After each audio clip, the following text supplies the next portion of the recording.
Cumprimento a todos os meus irmãos com a paz de Jesus. Seja bem-vindo ao estudo da lição da Escola Sabatina número 3, o Filho Prometido.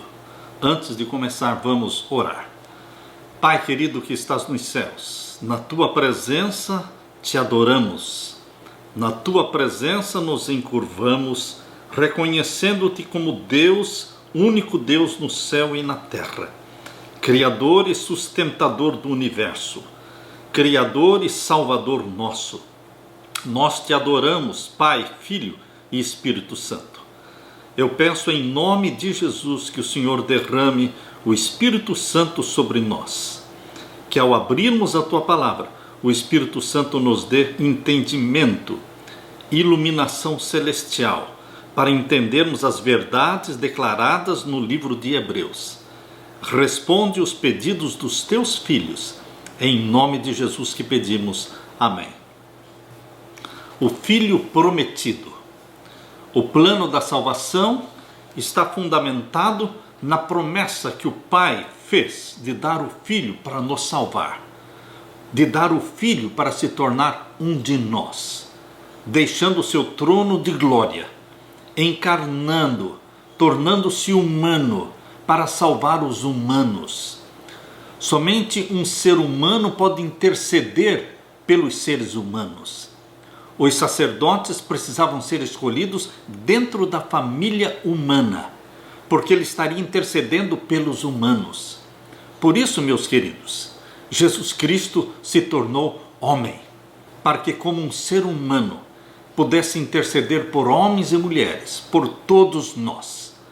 Queridos, o verso áureo diz assim: mas nestes últimos dias nos falou pelo Filho, a quem constituiu o herdeiro de todas as coisas, e pelo qual também fez o universo. O Filho que é o resplendor da glória de Deus e a expressão exata do seu ser. Hebreus capítulo 1, versos 2 e verso 3.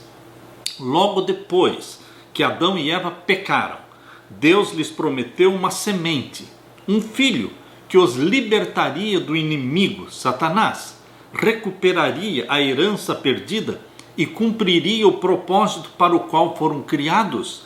Gênesis 3,15, a semente da mulher, que esmagaria a cabeça da serpente. Esta foi a primeira promessa messiânica, a promessa de um Messias, de um Salvador, para nos libertar do poder de Satanás. Esse filho os representaria e os redimiria, tomando o seu lugar, e por fim destruiria a serpente. Depois que Adão e Eva ouviram pela primeira vez a promessa de Gênesis 3,15, aguardavam então o cumprimento imediato dela. Quando nasceu o primeiro filho de Adão e Eva, Caim, eles pensavam ser este o Messias, mas não foi o Messias, também não foi Abel, e assim 4.000 anos se passaram. Cada filho que nascia na família de Israel, na família do povo de Deus, eles pensavam que talvez fosse o prometido Messias. Mas isto demorou 4.000 anos. Meus queridos, a promessa foi posteriormente confirmada a Abraão. Deus jurou que ele teria um descendente, um filho por meio do qual todas as nações da terra seriam abençoadas. Essa mesma promessa foi feita a Davi. Prometeu-lhe que seu descendente seria como seu próprio filho e seria estabelecido como um governante justo sobre todos os reis da terra. Contudo, é provável que nem Adão, nem Eva, nem Abraão, nem Davi tenham imaginado que este filho prometido fosse o próprio Deus. Queridos, a promessa de salvação, ela está fundamentada na pessoa do Filho de Deus. Não foi qualquer um que Deus enviou à terra, não foi também um anjo, foi o próprio Filho que veio para revelar o Pai e para resgatar a família humana. Queridos, que privilégio ter o Filho de Deus, Criador dos céus e da terra, como membro da família humana, Salvador nosso e irmão nosso. Isto elevou a família humana a um nível superior à dos anjos não caídos. A encarnação de Jesus Cristo, A salvação que nos veio através de Jesus Cristo elevou a família humana a uma posição que não tínhamos antes. Porque em Cristo Jesus, você e eu somos superiores aos anjos não caídos. Porque não somos somente criaturas de Deus.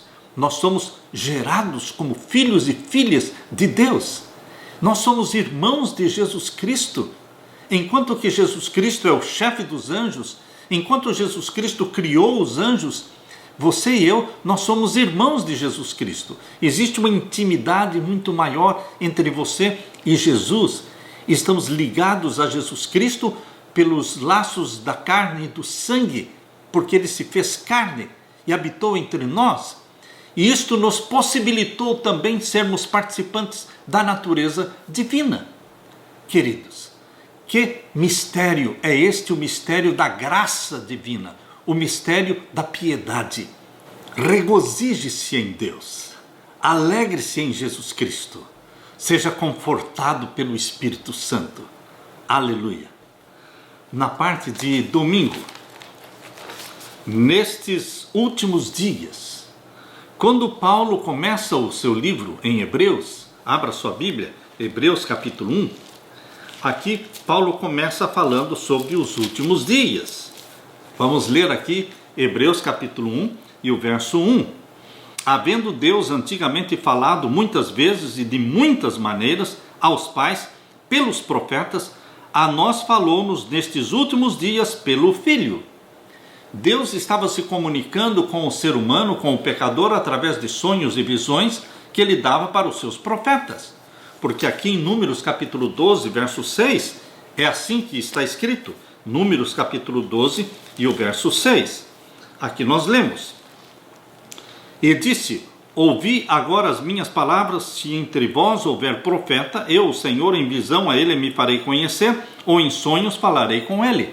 Deus falava através de sonhos ou visões com os profetas. E isto aconteceu por 4.000 anos. Porém, Paulo, ao escrever seu livro de Hebreus, aqui no capítulo 1, verso 1, ele diz: havendo Deus antigamente falado muitas vezes, de muitas maneiras aos pais pelos profetas, durante todos estes longos 4.000 anos, mas agora Deus nos falou através do Filho, Jesus Cristo. A nós falou-nos nestes últimos dias pelo Filho. Jesus Cristo veio no período dos últimos dias.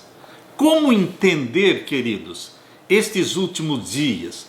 Como entender que Jesus Cristo nasceu e viveu na terra e morreu, dando início a esta profecia dos últimos dias? A única forma, queridos, de nós entendermos a mente de Paulo, a mente dos judeus, a mente de Pedro, quando falava nos últimos dias, a única forma é entendermos que existia na mente dos judeus uma grande semana de 6.000 anos. Uma grande semana de 6.000 anos de pecado. A história do pecado na terra de 6.000 anos. E que o 7º milênio, que é o milênio de Apocalipse 20, seria então o descanso do planeta, quando a igreja de Deus seria arrebatada para o céu, para viver e reinar com Cristo os 1.000 anos lá no céu. Este seria o 7º milênio.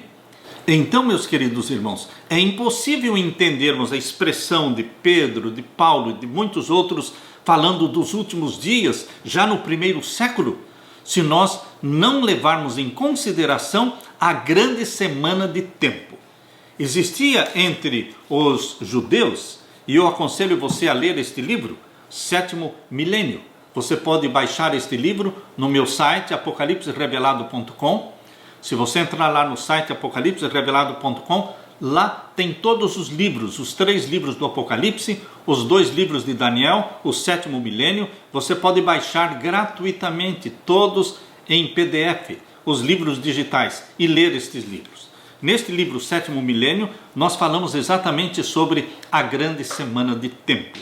Entre os judeus, há uma antiga tradição de que o profeta Elias teria ensinado que os humanos viveriam 6.000 anos sob o reino de Satanás. 6.000 anos de pecado na terra, vindo então o 7º milênio, que é o reino milenial de Deus. Isto foi ensinado também por Edward Gibbon. Edward Gibbon, em 1776, ele escreveu o livro O Declínio e Queda do Império Romano. E ali ele menciona: assim como as obras da criação tinham sido terminadas em 6 dias, a sua duração na presente condição foi fixada em 6.000 anos. Assim como Deus criou tudo na terra em 6 dias, assim também a história humana seria de 6.000 anos, a história humana de pecados. De acordo com a tradição judaica, essa doutrina foi atribuída ao profeta Elias.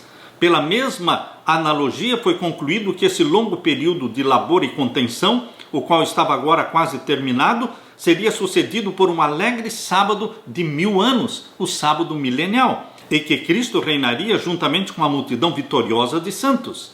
Queridos, aqui está, na mente dos judeus, na mente dos pais da igreja, na mente dos reformadores, na mente dos pioneiros da igreja adventista, sempre existiu o ensino, a compreensão de que a semana da criação foi uma semana literal de 7 dias, mas também foi uma profecia, a mais longa profecia da Bíblia, de 7.000 anos, ou seja, 6.000 anos a história do pecado, o reino de Satanás, e então o 7º milênio inauguraria o reino milenial do nosso Senhor Jesus Cristo, com o arrebatamento da sua igreja.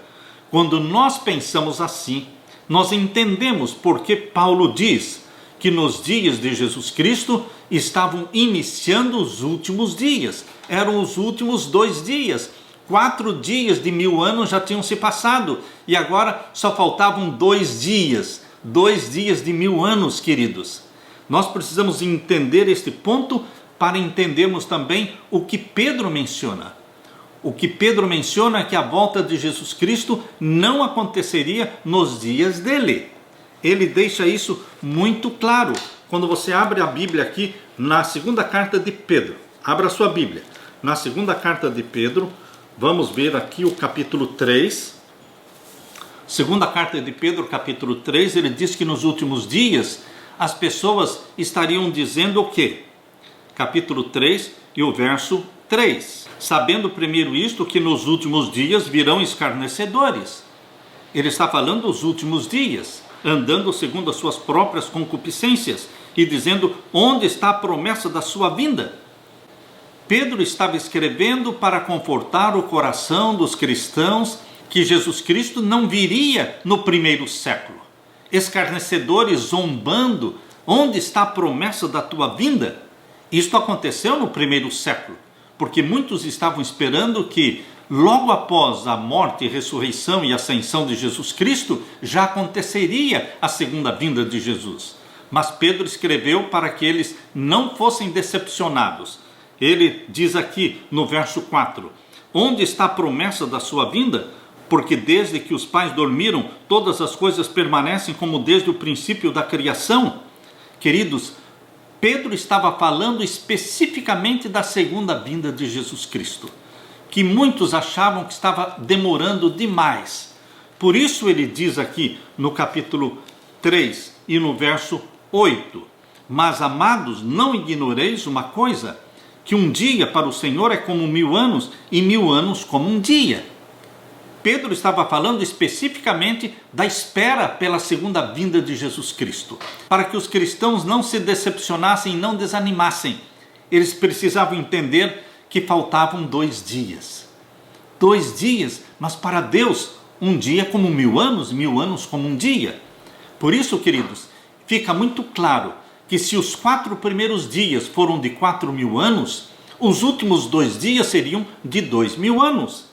Por isso diz aqui o verso 9, o Senhor não retarda a sua promessa. O Senhor não está demorando, o Senhor não está atrasado, o Senhor não retarda a sua promessa, ainda que alguns a tenham por tardia, mas é longânimo para conosco, não querendo que alguns se percam, senão que todos venham a arrepender-se.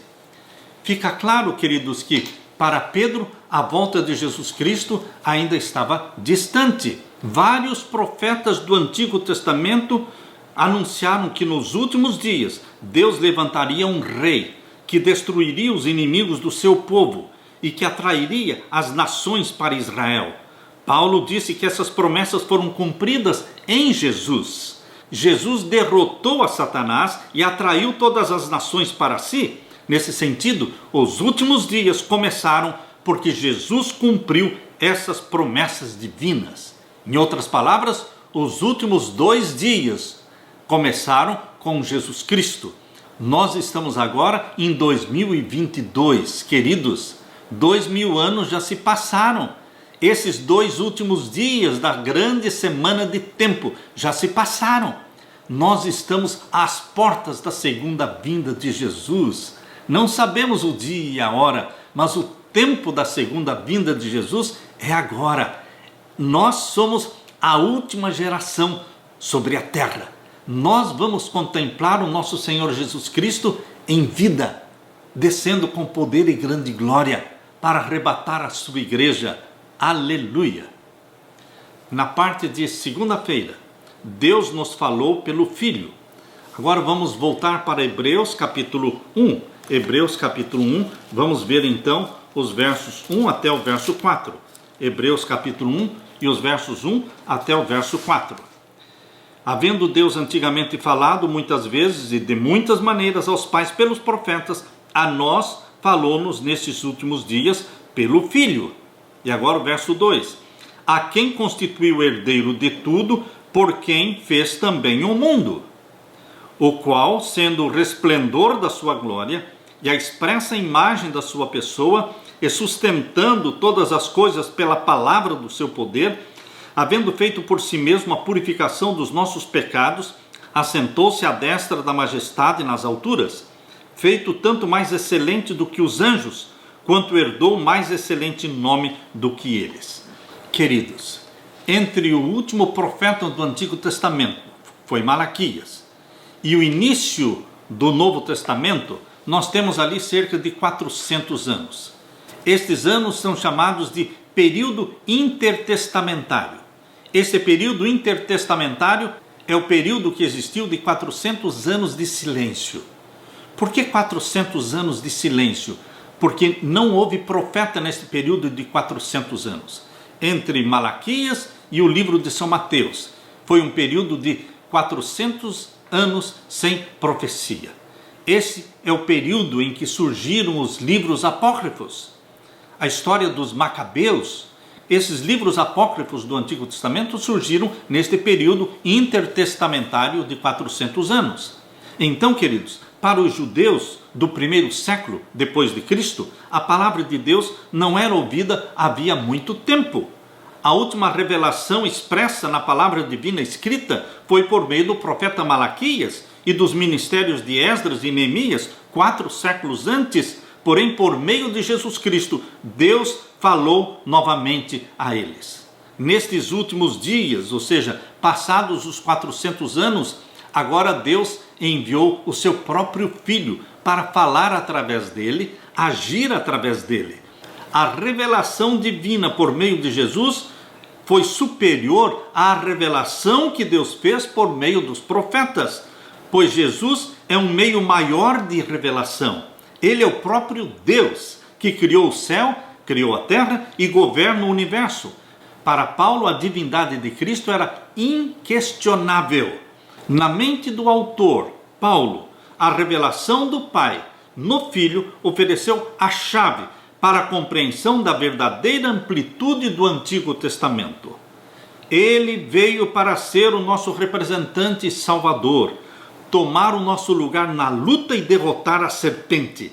Da mesma forma, em Hebreus, Jesus é o pioneiro, Jesus é o campeão, é o capitão, é o precursor dos crentes. Ele luta por nós e nos representa. Isso também significa que o que Deus fez por Jesus, nosso representante, também quer fazer por nós. Aquele que exaltou Jesus à sua direita também deseja que nos assentemos com Jesus em seu trono. A mensagem de Deus para nós em Jesus inclui não apenas o que Jesus disse, mas também o que o Pai fez por meio dele e para ele, para o nosso benefício temporal e eterno. Pense, meu querido irmão, pense no significado da vinda de Deus à terra. na pessoa de Jesus. Por que esta verdade nos traz tanta esperança? Ah, meus queridos, se Jesus Cristo não tivesse vindo, nós todos estaríamos perdidos, entregues e submissos ao poder de Satanás para todo sempre, porque o mundo jaz no maligno. Mas com a vinda de Jesus Cristo, o Filho de Deus, o Messias, nós fomos resgatados, nós fomos restaurados, nós somos agora gerados pelo Espírito Santo. Queridos, o Espírito Santo gerou Jesus no ventre da Virgem Maria, mas o Espírito Santo gera você e a mim. No momento da conversão, no momento em que nos aproximamos de Jesus, o Espírito Santo faz este milagre, essa concepção. Ele nos gera espiritualmente a natureza santa de Jesus em você. Você e eu temos a natureza santa de Jesus gerada pelo Espírito Santo. Que bendita esperança, que grande diferença a encarnação de Jesus, o nascimento de Jesus aqui nesta terra, em Jesus Cristo. Conforme a promessa de Apocalipse 3:21, você e eu vamos nos assentar no trono com Jesus Cristo. Leia aqui comigo, Apocalipse 3:21, ao que vencer, lhe concederei que se assente comigo no meu trono, assim como eu venci e me assentei com meu Pai no seu trono. Queridos, Jesus Cristo honrou a família humana, colocou-a numa posição de irmandade, numa posição superior à dos anjos não caídos. Porque o Criador dos céus e da terra, o Criador dos anjos, Ele é carne da nossa carne, Ele é sangue do nosso sangue, Ele é o nosso irmão. Estamos ligados eternamente com o nosso Senhor Jesus Cristo e vamos nos assentar com Ele no seu trono. Pense neste privilégio. Ao que vencer, lhe concederei que se assente comigo no meu trono. Bendita esperança, bendita graça do nosso Deus que nos alcançou, nos resgatou e nos colocou nesta posição de honra, de privilégio. Bendito seja Deus. Na parte de terça-feira, Ele é o resplendor da glória de Deus. Aqui lemos em Hebreus capítulo 1 e o verso 2 e 4. Hebreus capítulo 1 e os versos 2 a 4. Aqui nós lemos: a quem constituiu o herdeiro de tudo, por quem fez também o mundo. Cristo foi feito herdeiro de tudo e Deus fez o mundo através dele. A quem constituiu o herdeiro de tudo, por quem, ou seja, através de Jesus, fez também o mundo, o qual, sendo o resplendor da sua glória e a expressa imagem da sua pessoa, e sustentando todas as coisas pela palavra do seu poder, havendo feito por si mesmo a purificação dos nossos pecados, assentou-se à destra da majestade nas alturas. Paulo, ele explica que este que morreu na cruz para nos salvar dos nossos pecados, para nos resgatar do poder de Satanás, que este que morreu na cruz, ele foi o Criador dos céus e da terra. Ele foi o resplendor da glória do Pai. Ele foi a expressa imagem da pessoa do Pai. Ele é quem sustenta todas as coisas pela palavra do seu poder.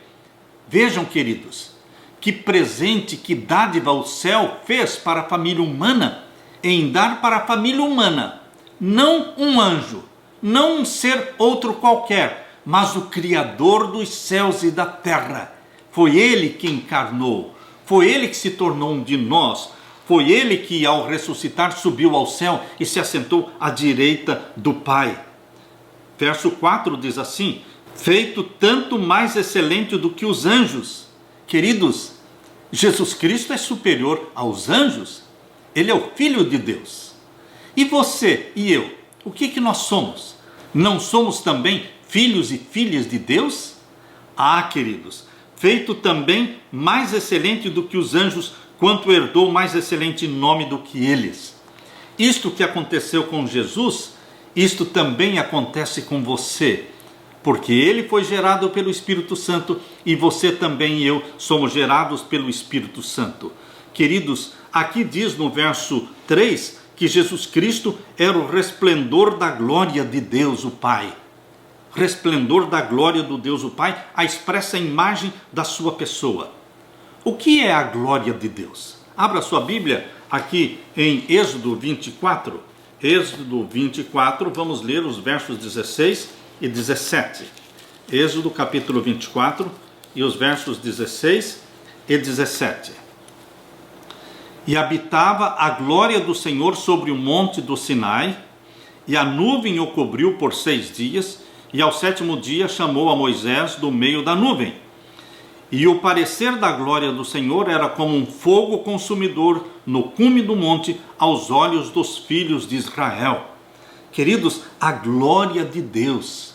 Lembre-se que lá em Hebreus capítulo 1, verso 3, Paulo disse que Jesus Cristo era o resplendor da glória do Pai. Lembra-se você que Moisés também pediu para ver a glória do Pai? Aqui em Êxodo 33, verso 18, Moisés disse, então ele disse, rogo-te que me mostres a tua glória. Porém, ele disse, eu farei passar toda a minha bondade por diante de ti, e apregoarei o nome do Senhor diante de ti, e terei misericórdia de quem eu tiver misericórdia, e me compadecerei de quem me compadecer. E disse mais, não poderás ver a minha face, porquanto homem nenhum verá a minha face e viverá. Disse mais o Senhor, eis aqui um lugar junto a mim, ali te porás sobre a penha, sobre a rocha. Moisés pediu para ver a glória de Deus. E o que é que Moisés viu? Êxodo 34, versos 6 e 7. Passando, pois, o Senhor perante a sua face, clamou, Jeová, o Senhor, Deus misericordioso e piedoso, tardio em iras e grande em beneficência e verdade, que guarda a beneficência em milhares, que perdoa a iniquidade e a transgressão e o pecado, que o culpado não tem por inocente, que visita a iniquidade dos pais sobre os filhos e sobre os filhos dos filhos até a 3ª e 4ª geração. Queridos, quando Moisés viu a glória de Deus, ele viu o quê? O caráter de Deus. A glória de Deus é sinônimo de caráter de Deus. Quando Deus passou e Moisés viu Deus pelas costas, ele começou a louvar a Deus e a descrever o caráter de Deus. Queridos, a glória de Deus é o seu caráter. O caráter de nosso Senhor Jesus Cristo era a revelação da glória de Deus. O caráter do Pai e o caráter do Filho é o mesmo. O Filho tem o mesmo caráter do Pai. Por isso ele é o resplendor da glória do Pai, a expressa imagem da sua pessoa. As Escrituras nos informam que Jesus é a luz que veio a este mundo para revelar a glória de Deus.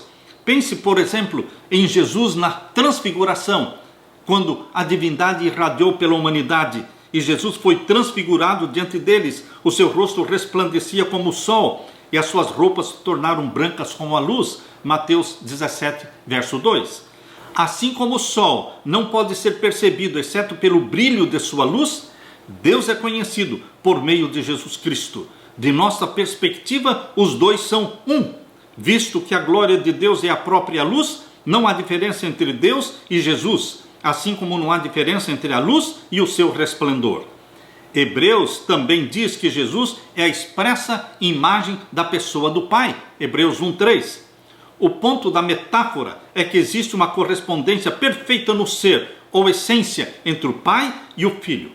Observe que o ser humano carrega a imagem de Deus, mas não a sua essência. O Filho, entretanto, compartilha a mesma essência com o Pai. Não é de admirar que Jesus tenha dito, quem vê a mim, vê o Pai. João 14, verso 9. Jesus Cristo veio para mostrar o rosto de Deus para os pecadores. Homens e mulheres, crianças e adultos, ao contemplarem o rosto de Jesus, estavam contemplando o rosto de Deus. A bondade que Jesus Cristo demonstrou, aquele carinho para com o ser humano pecador tão frágil que somos, era a bondade do Pai. Era uma expressão da bondade e da misericórdia do Pai. Deus o Pai estava em Cristo reconciliando consigo o mundo. Bendito seja Jesus Cristo, resplendor da glória do Pai. Este mesmo caráter do Pai, refletido na vida de Jesus Cristo, Ele quer também imprimir esse caráter nos seus filhos, nas suas filhas. Por isso você, meu querido irmão, está sendo chamado para ser a glória de Deus, para que as pessoas vejam em você a glória de Deus. Como? Vejam em você o caráter de Deus, o caráter de nosso Senhor Jesus Cristo. Aleluia!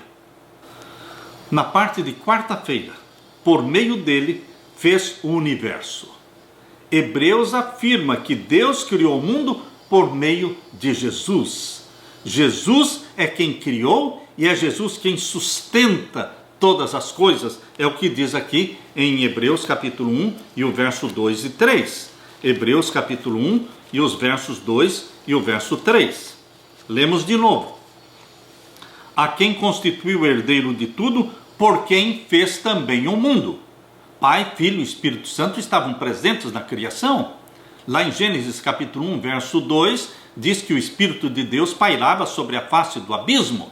Por isso, queridos, ali estava Deus, ali estava a divindade, Pai, Filho e Espírito Santo. Mas quem executou as obras da criação? O Verbo. O Verbo é aquele que executa as ordens da divindade. O Verbo foi quem criou. O Verbo foi quem resgatou a família humana morrendo na cruz, encarnando e morrendo na cruz. Por isso, queridos, o mundo foi criado através do Filho, mas o Pai e o Espírito Santo estavam envolvidos também no processo da criação, mas tudo foi feito através do Verbo. O Verbo, Jesus Cristo, a quem foi constituído herdeiro de tudo, por quem fez também o mundo, o qual, sendo o resplendor da sua glória e a expressa imagem da sua pessoa, sustentando todas as coisas pela palavra do seu poder. Jesus sustenta todas as coisas no universo, no cosmos, queridos, pela palavra do seu poder. E é Ele que morreu na cruz por você e por mim. Primeiro Paulo fala que Jesus é o Criador. Ele não era um ajudante, ele era o Criador. Hebreus capítulo 1 e o verso 10. Hebreus capítulo 1 e o verso 10 nós lemos: E tu, Senhor, no princípio fundaste a terra e os céus são obra das tuas mãos. Está falando do Senhor Jesus. Ele não foi um ajudante na criação, ele foi o Criador de todas as coisas. E Paulo também aplica a Jesus Cristo o Salmo 102. O Salmo 102, versos 25 a 27. Salmo 102 e os versos 25 a 27. Aqui nós lemos: Desde a antiguidade fundaste a terra, e os céus são obra das tuas mãos.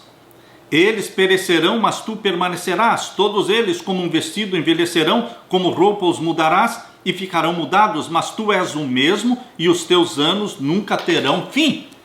Paulo estava citando aqui em Hebreus capítulo 1, e o verso 10 e 11 e 12, Paulo está citando o Salmo 102, versos 25 a 27, aplicando esta profecia a Jesus Cristo, dizendo que Ele é o Criador dos céus e da terra. Lemos então os versos 10 a 12 de Hebreus capítulo 1. E tu, Senhor, no princípio fundaste a terra, e os céus são obras das tuas mãos. Eles perecerão, mas tu permanecerás, e todos eles como roupa envelhecerão, e como um manto os enrolarás, e como um vestido se mudarão, mas tu és o mesmo, e os teus anos não acabarão. Estão vendo como Paulo usa a profecia de Salmo 102, versos 25 a 27, aplicando-a para Jesus Cristo? Não existia nenhuma dúvida na mente de Paulo de que Jesus Cristo é o Deus eterno, Criador dos céus e da terra e sustentador do universo. Hebreus capítulo 4 e o verso 13 mostra que Jesus também é juiz. Abra sua Bíblia em Hebreus capítulo 4 e o verso 13. E não há criatura alguma encoberta diante dele, antes todas as coisas estão nuas e patentes aos olhos daquele com quem temos de tratar. É ele quem julga todas as coisas. Hebreus capítulo 1, verso 3, que nós acabamos de ler, mas Colossenses capítulo 1, verso 17, Colossenses capítulo 1 e o verso 17, menciona Jesus Cristo como Criador e também sustentador, mantenedor. Vamos ler então Colossenses 1, 17. Ele é antes de todas as coisas e todas as coisas subsistem por ele. Está vendo aí? Vamos ler também o verso 16. Colossenses 1, 16.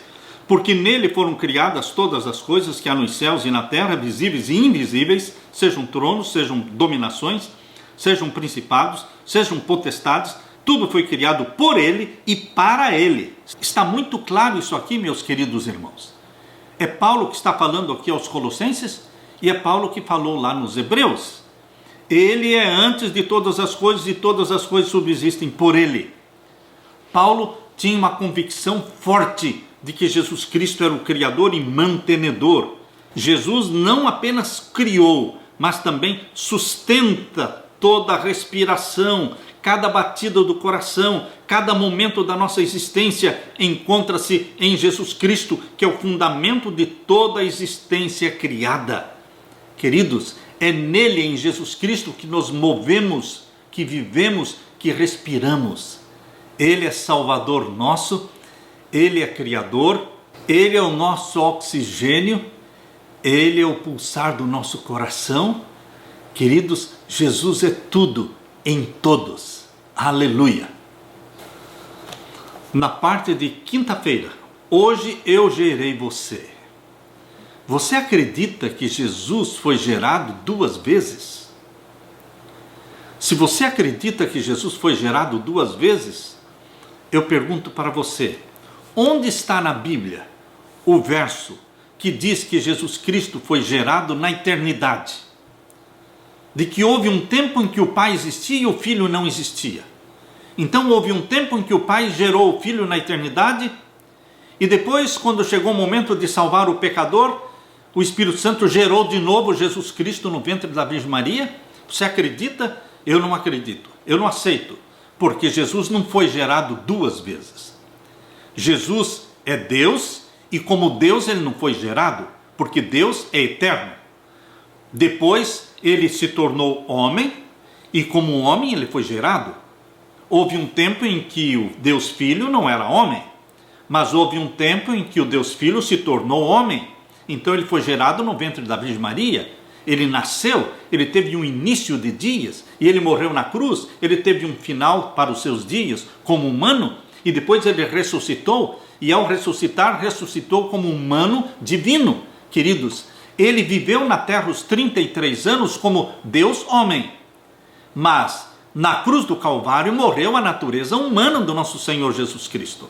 A natureza divina do Filho, que é a mesma natureza divina do Pai, não morreu na cruz. Natureza divina não morre, é imortal, é eterna.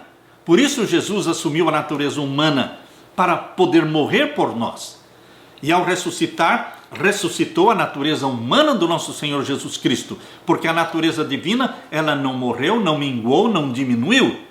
Jesus Cristo era Deus homem antes de morrer na cruz. Jesus Cristo continua sendo Deus homem depois da sua ressurreição.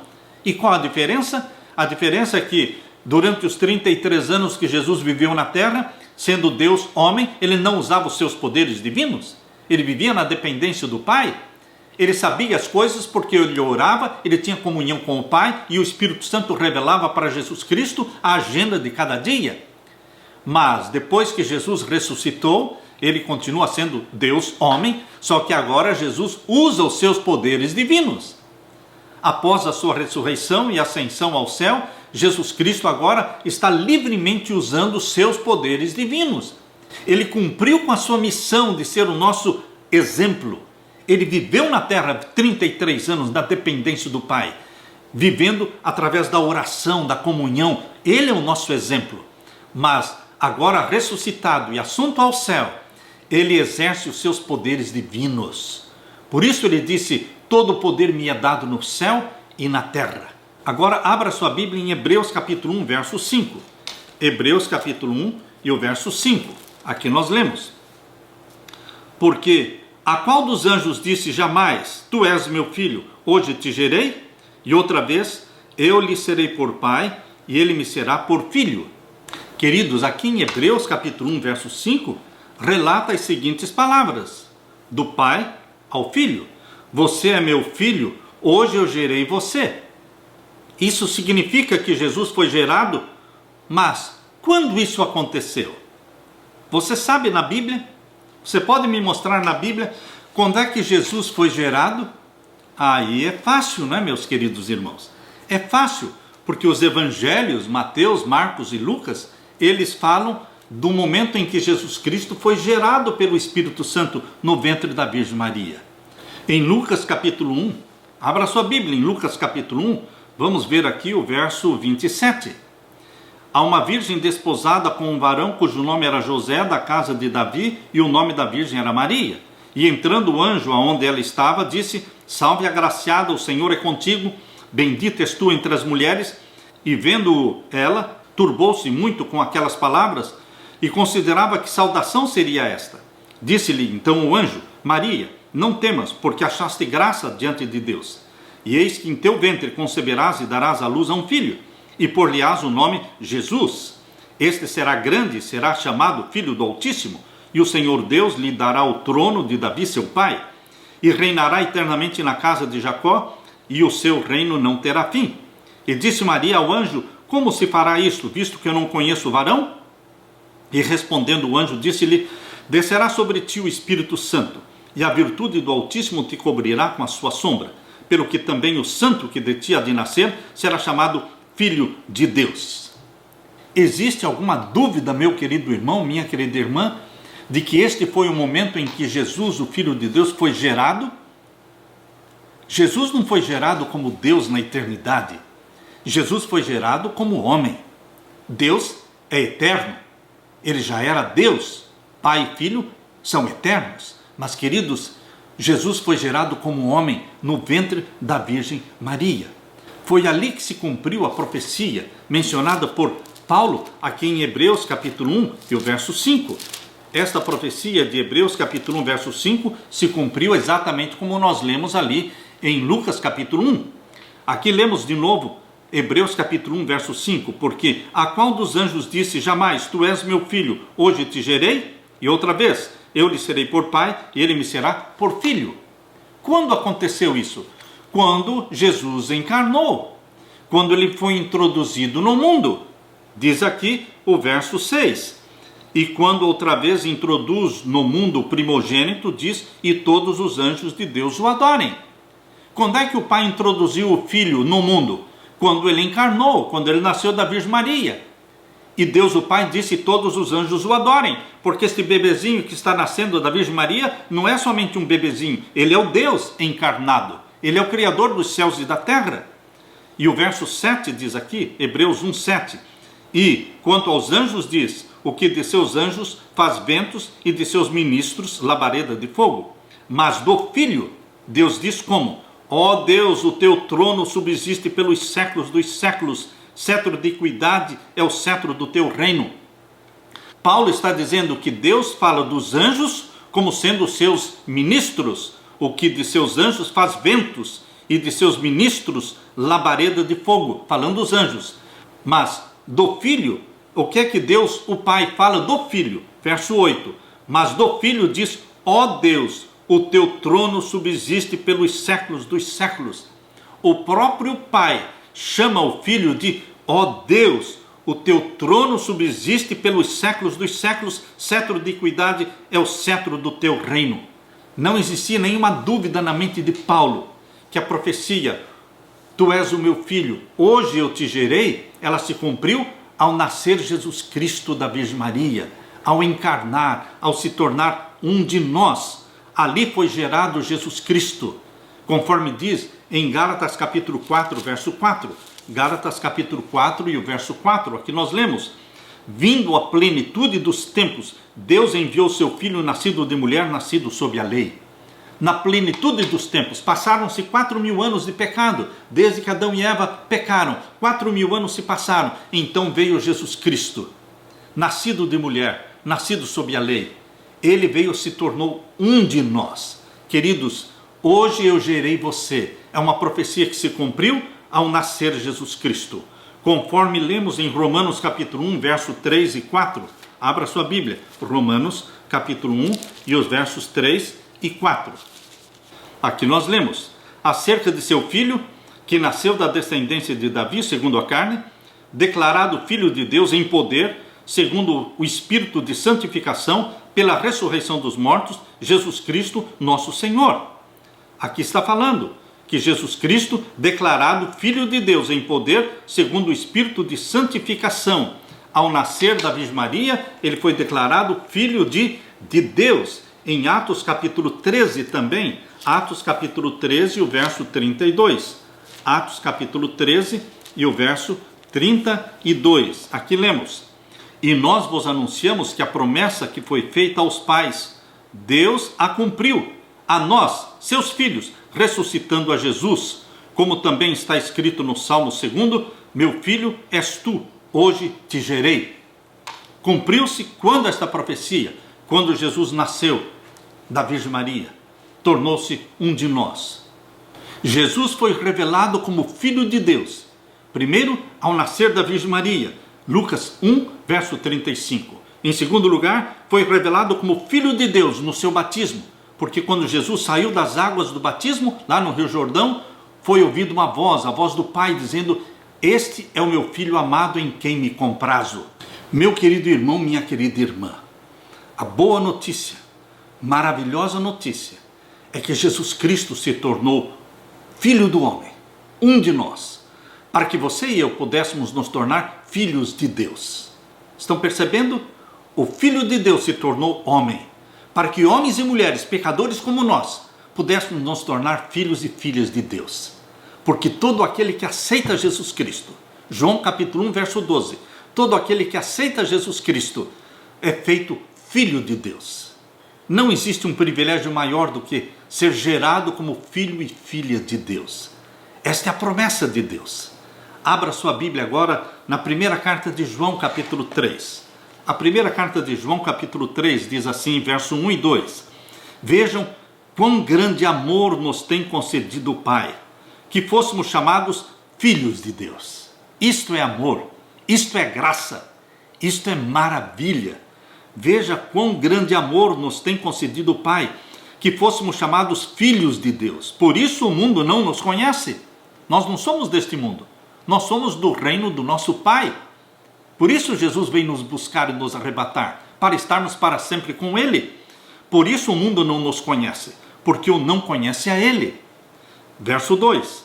Amados, agora somos filhos de Deus, e ainda não é manifesto o que havemos de ser, mas sabemos que, quando Ele se manifestar, ou seja, na segunda vinda de Jesus Cristo, quando Ele se manifestar, quando Jesus descer do céu com poder e glória, seremos semelhantes a Ele, porque seremos transformados de mortais para imortais. Nosso corpo corrupto será revestido da incorruptibilidade. Nosso corpo pecador, pecaminoso, será glorificado. Nós seremos semelhantes a Ele, semelhantes a Jesus. Porque assim como o veremos, nós vamos ver a Jesus Cristo face a face. Nós vamos ver o nosso Pai face a face. Que bendita promessa! Que bendita esperança! Filhos e filhas de Deus, gerados pelo Espírito Santo, e devemos viver como filhos e filhas de Deus.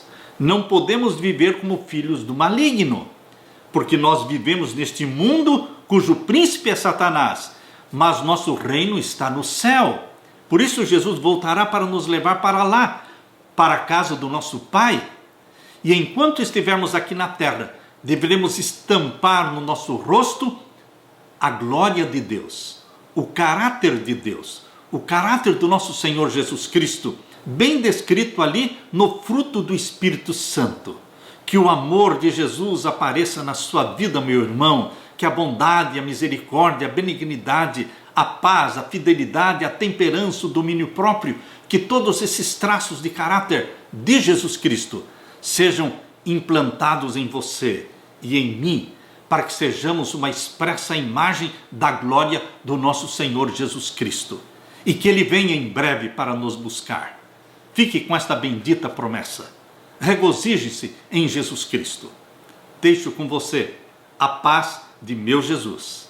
Amém.